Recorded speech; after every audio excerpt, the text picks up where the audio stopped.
టాలీవుడ్ సినీ ఇండస్ట్రీలో స్టార్ హీరోయిన్గా గుర్తింపు తెచ్చుకున్న సమంత తాజాగా తన తండ్రి మరణించిన విషయాన్ని ఇన్స్టాగ్రామ్ ద్వారా వెల్లడించింది. తెలుగు ఆంగ్లో ఇండియన్ అయిన జోసెఫ్ ప్రభు, నీనెట్ ప్రభు దంపతులకు జన్మించింది సమంత.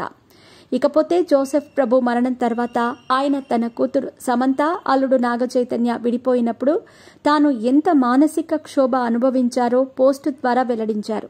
మీ పెట్స్ కి గ్రూమింగ్ నుంచి బర్త్డే సెలబ్రేషన్స్ వరకు అన్నింటిలో మంచి ఆఫర్స్ ని మాయా టైల్స్ అండ్ ట్రయల్స్ వారు మీ ముందుకి తీసుకుని వచ్చారు. ఎక్కడో కాదు, మన బాజ్పల్లిలో. Phone number 8985555318.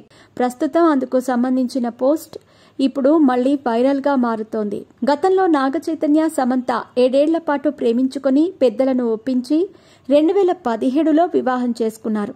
అంగరంగ వైభవంగా వీరి వివాహం జరిగింది. కానీ 4 ఏళ్లకే అంటే 2021లో విడాకులు తీసుకుని అందరినీ ఆశ్చర్యపరిచారు. ఆ సమయంలో సమంత తండ్రి జోసెఫ్ ప్రభు, సమంత నాగచైతన్య పెళ్లికి సంబంధించిన ఫోటోలను షేర్ చేసి ఈ షాకింగ్ విషయాన్ని ఎదుర్కోవటానికి నాకు ఎంతో సమయం పట్టింది అంటూ వెల్లడించారు. జోసెఫ్ ప్రభు, సమంత నాగచైతన్య వివాహానికి సంబంధించిన ఫోటోలను పంచుకున్నారు. ఈ విషయాలు చాలా కాలం క్రితవి. ఇందులో ఒక కథ ఉంది, కానీ అది నేను చెప్పలేను. కాబట్టి కొత్త కథను ప్రారంభించి కొత్త అధ్యయనానికి శ్రీకారం చుడదాం అనుకుంటున్నాను అంటూ తెలిపారు. అలాగే కూతురు, అల్లుడు ఫోటోలను షేర్ చేస్తూ వీరిద్దరూ విడిపోవటం నన్ను మరింత బాధకు గురి చేసింది. ముఖ్యంగా మీ అన్ని భావాలకి నా ధన్యవాదాలు. నేను ఈ భావోద్వేగాలను అధిగమించడానికి చాలా సమయం తీసుకున్నాను.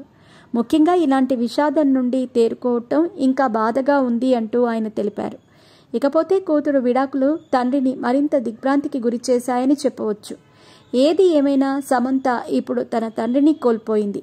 ఇక సమంత తండ్రి గతంలో చేసిన పోస్ట్ కూడా ఇప్పుడు వైరల్గా మారుతోంది.